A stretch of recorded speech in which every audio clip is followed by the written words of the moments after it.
I love movies, I love talking about movies, I love watching movies, and as crazy as it may sound, I have not seen all of them. So, I'm going to be going back and watching classic or older movies that I have not seen before, and I'm just going to be talking about them. Here we go.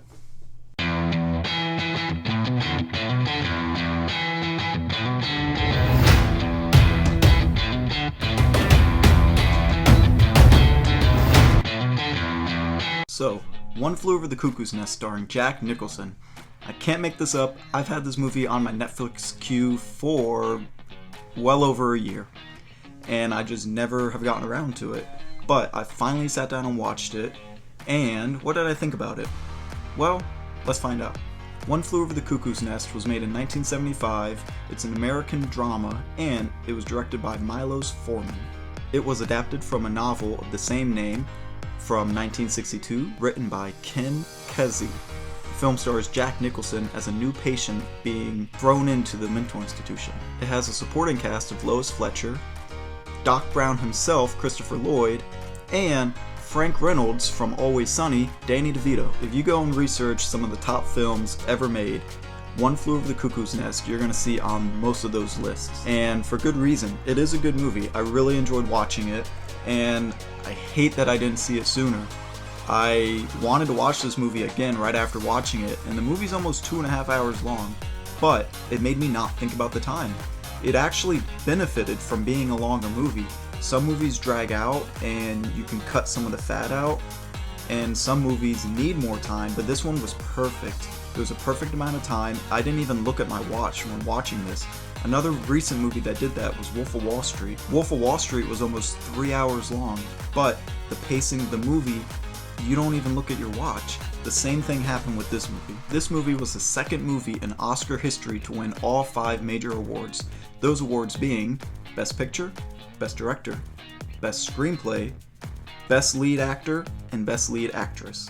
So Jack Nicholson's character, McMurphy, he is from prison and they transfer him to this mental asylum, and that's pretty much where the whole movie takes place. When they first introduced Jack Nicholson's character, I kind of thought that he was kind of a jerk, and that's that character arc in that movie. You actually, at the end of the movie, you feel his pain, and I'm not going to give anything away, but the relationship between him and Chief, you felt that, and it was a genuine friendship.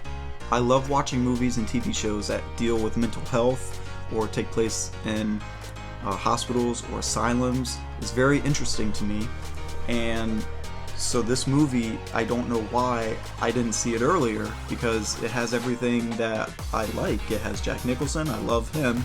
It talks about mental health, it has Danny DeVito, it has Christopher Lloyd. This may be an unpopular opinion, but the movie's villain, Nurse Ratched, I didn't really see her as a villain. I saw her as someone doing her job. But that's just my opinion. Everyone may see her as a villain, but I just thought she was doing her job. Now, the lead actress, deservingly so. I see why now she won for Best Actress, because she did an excellent job portraying that character and being able to give that back and forth between her and like 9 other co-stars, all those patients that are in the ward. Now, when you're watching an older movie that's been parodied in movies and TV shows throughout the years, which this movie has, and that's what brought it on my radar, is from all these years of seeing other movies and TV shows talk about it and mention it, you start to think that, oh, you don't need to watch it because I already know how it ends. Well, I thought I knew how it ended, and I was completely wrong. I'm not going to give anything away, but if you haven't seen the movie, go ahead and check it out. If you have seen the movie, go ahead and watch it again, because it's an awesome movie. Like I said, I wish I saw it earlier. But this is why I'm doing these lists. I'm going to keep this video short and sweet. This is a win for my book. I'm glad I watched it. Every movie that I watch for my movie Virginity list is not going to be for me. But if a movie's bad and I watch it, I'm going to let you guys know. I'm going to be honest with you. Anyway, that's going to do it for my first video on my movie Virginity list. Hope you guys liked this video. Go ahead and comment, like, and subscribe. And once again, if you haven't checked this movie out, I recommend it. See you next time.